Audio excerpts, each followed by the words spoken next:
गुरु प्यारी साध संगत जी, राधा स्वामी जी। साध संगत जी, संतों के अपने कोई कर्म नहीं होते। संत तो अपनी संगत के कर्मों के बोझ को हल्का करने के लिए संगत के कर्म अपने ऊपर ले लेते हैं। आज इस वीडियो में मैं आपको बाबा जी के कैंसर होने की वो बात बताने जा रही हूँ जिसको देखकर डॉक्टर खुद हैरान रह गए थे। हम सब जानते हैं कि कुछ साल पहले बाबा जी को कैंसर हो गया था। साध संगत जी, ये बीमारी डिटेक्ट होने से पहले बाबा जी के गले में थोड़ी प्रॉब्लम रहने लगी थी। तो जब बाबा जी ने डेरे के डॉक्टरों को दिखाया तो डॉक्टरों ने अपनी समझ के हिसाब से इलाज शुरू कर दिया, लेकिन बाबा जी के गले में जो दिक्कत थी वो और बढ़ने लगी और उन दिनों में बाबा जी को 103 और 104 बुखार रहने लगा। तो बाबा जी ने नोएडा के एक बड़े डॉक्टर को दिखाया, लेकिन वहाँ के डॉक्टरों को भी कुछ समझ नहीं आ रहा था। डॉक्टरों ने सारे टेस्ट किए, लेकिन सब टेस्ट नॉर्मल आ रहे थे और बाबा जी के गले में दर्द भी ठीक नहीं हो रहा था।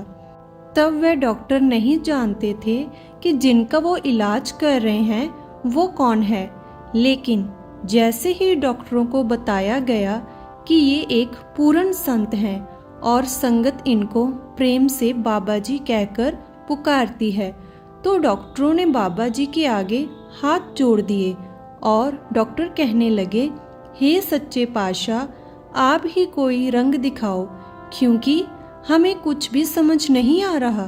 तो इसके बाद बाबा जी ने खुद ही डॉक्टरों को बताया कि आप इस पार्ट को स्कैन करो।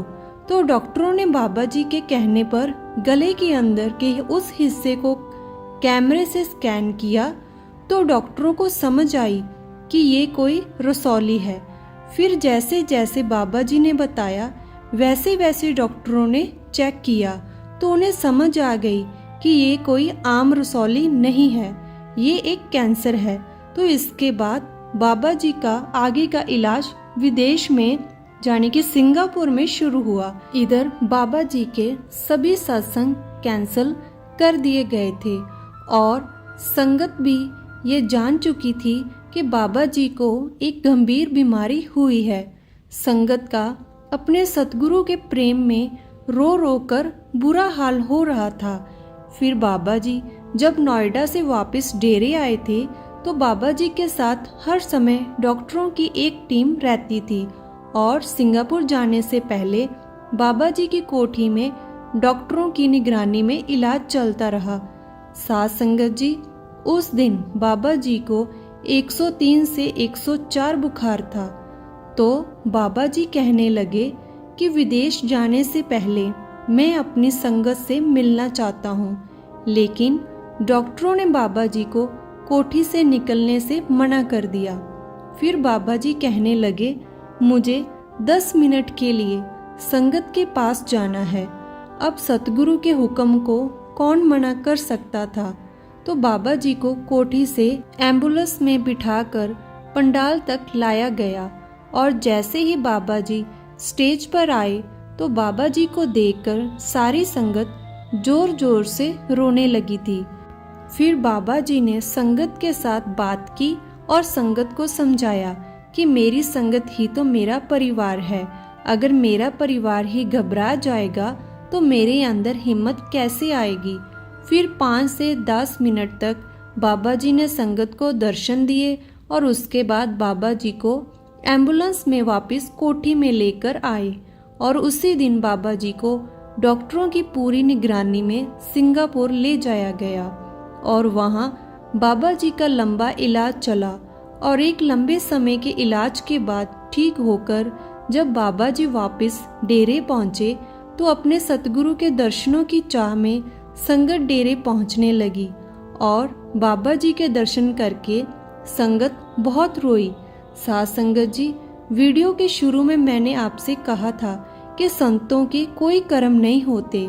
संत तो अपनी संगत के कर्मों को अपने सर ले लेते हैं। बाबा जी ने अपनी संगत के कर्मों को अपने ऊपर ले लिया था, जिस वजह से बाबा जी को कैंसर हो गया। साथ संगत जी, ऐसे ही एक बार हजूर महाराज जी ने अपने एक प्यारे सेवादार की जिद पर उसके दोस्त को नामदान दे दिया था और उस दोस्त के कर्म बहुत भारी थे, जिस वजह से महाराज जी 7 से 8 दिन तक बुखार में तपते रहे थे। महाराज जी उन दिनों 10 दिन के लिए सत्संग फरमाने किसी सेंटर में आए हुए थे और वहां पर महाराज जी का एक बहुत करीबी सेवादार भी सेवा किया करता था और उस सेवादार का एक खास दोस्त था जो हर बार सेवादार भाई से कहता था कि भाई, महाराज जी तो तेरे बड़े करीब हैं, तो क्या तू उनको कहकर मुझे नामदान नहीं दिलवा सकता। तो उस दिन जब महाराज जी उस सेंटर में आए तो सेवादार ने महाराज जी से पूछा कि हजूर, मेरा दोस्त बहुत समय से आपके दर्शन करना चाहता है, क्या आप उसको दर्शन देकर नामदान की बख्शिश कर देंगे। तो महाराज जी ने कहा कि बेटा, नामदान लेने का तो एक प्रोसीजर है। तो सेवादार कहने लगा कि महाराज जी, मेरी आपसे विनती है, आप उसको यहीं पर ही नामदान दे दो। तो महाराज जी ने कहा कि उसको शाम को आने को कह देना। तो सेवादार ने अपने उस दोस्त को शाम को महाराज जी के सामने खड़ा कर दिया। तो महाराज जी के दर्शन करके दोस्त की आंखों में आंसू आ गए। फिर दर्शन देने के बाद महाराज जी ने अपने सेवादार से कहा कि मैं इसको नामदान नहीं दे सकता, इसके कर्म बहुत भारी हैं। तो सेवादार जिद करने लगा कि महाराज जी, आपने तो लाखों संगतों को तारा है, इसको भी तार दो। सेवादार की जिद पर महाराज जी नामदान देने को तैयार हो गए और नामदान देने के अगले ही दिन महाराज जी वापस डेरे आ गए, जबकि महाराज जी तो 10 दिन के लिए आए थे। डेरे आकर महाराज जी को तेज बुखार चढ़ गया और महाराज जी 10 दिन तक कमरे से बाहर नहीं निकले थे।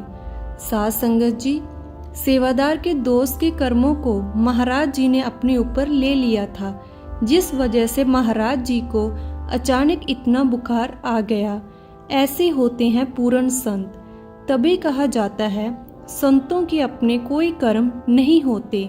ना जाने हम जैसे कितने लोगों के कर्मों को बाबा जी ने अपने ऊपर लेकर हम सबको अपनी शरण दी है। ये तो खुद उस मालिक के अलावा और कोई नहीं जानता। इसके बदले हम कम से कम अपने गुरु के हुक्म में तो रह सकते हैं। गुरु हमसे कोई पहाड़ तोड़ने को तो कह नहीं रहे जो हम कर ना पाए। एक पूर्ण संत हम जैसी भटकी हुई रूहों को तारने के लिए आते हैं और अपनी रूहों को वो अपने साथ जरूर लेकर जाते हैं। अगर हम गुरु के हुक्म में रहकर भजन सिमरन करेंगे तो गुरु के लिए हमें यहाँ इस संसारिक जेल खाने से ले जाना आसान हो जाता है।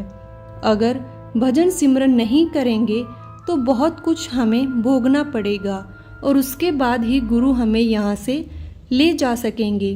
करोड़ों लोग इस संसार में आते हैं और बिना किसी पूर्ण गुरु की शरण के चले जाते हैं, फिर उनका आना जाना कभी भी खत्म नहीं होता। हम जैसे कुछ करोड़ लोग ही खुशकिस्मत हैं जिन्हें पूर्ण गुरु ने शरण दी है। इसलिए इस जीवन को व्यर्थ नहीं जाने देना और पूरा लाभ उठाना है। गुरु प्यारी साध संगत जी, इस चैनल को जरूर सब्सक्राइब कीजिए। राधा स्वामी जी।